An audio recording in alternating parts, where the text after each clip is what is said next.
Hi friends, ఈరోజు అయితే నేను అమ్మవారిని దగ్గర కూరగాయలతో అలంకరణ చేసిన వీడియో అయితే చూపిస్తున్నా కదా. ఈ కూరగాయలు మనకి తెల్లవారి సోమవారం రోజు ఇట్లా మనకి ఇస్తారన్నట్టు. ఇంకా ఒక ఉపవాసం విడవడం కోసం అయితే ఈ ఆల్ మిక్స్డ్ వెజిటేబుల్ కర్రీ చేస్తున్నాను నేనైతే. ఇంకా చింతపండు చారు కోసం కూడా చింతపండు ఇంకా మిరపకాయలు కాల్చి ఎల్లిపాయలు మిరపకాయలు నీళ్ళలో నానబెట్టి అయితే పెట్టిన.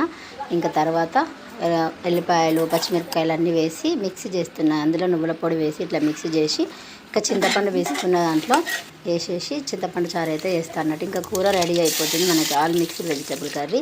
ఇంకా చింతపండు చారు కూడా రెడీ అయిపోయింది. ఈరోజు ఉపవాసం కోసం మేమైతే ఈరోజు ఒక పొద్దు ఇడవాలి కాబట్టి దానికోసం నేనైతే ఫస్ట్ వైట్ రైస్ ఇంకా దేవుడి దగ్గర పెట్టడానికి బెల్లం వేసి సిర అయితే చేసిన. ఇంకా అమ్మవారి దగ్గర పెట్టిన కూరగాయలతోని ఆల్ మిక్స్డ్ కర్రీ అన్నట్టు ఇది. ఇంకా పచ్చి పులుసు. ఇంకా మీరు ఎట్లా చేసుకుంటారు ఏకాదశి ఉపవాసం కోసం వంటలు? మేమైతే ఇట్లా చేసుకుంటాం.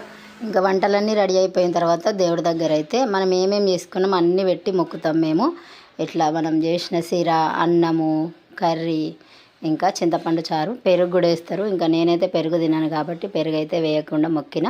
ఇంకా లాస్ట్ నీళ్ళు అరగించి కొబ్బరికాయ కొట్టేస్తే ఇంకా ఉపవాస దీక్ష అయిపోయినట్టే. ఇప్పుడైతే ఇక ఒక పొద్దు ఇడిచేస్తే అయిపోతుంది. మేమైతే ఇట్లా చేసుకుంటాం.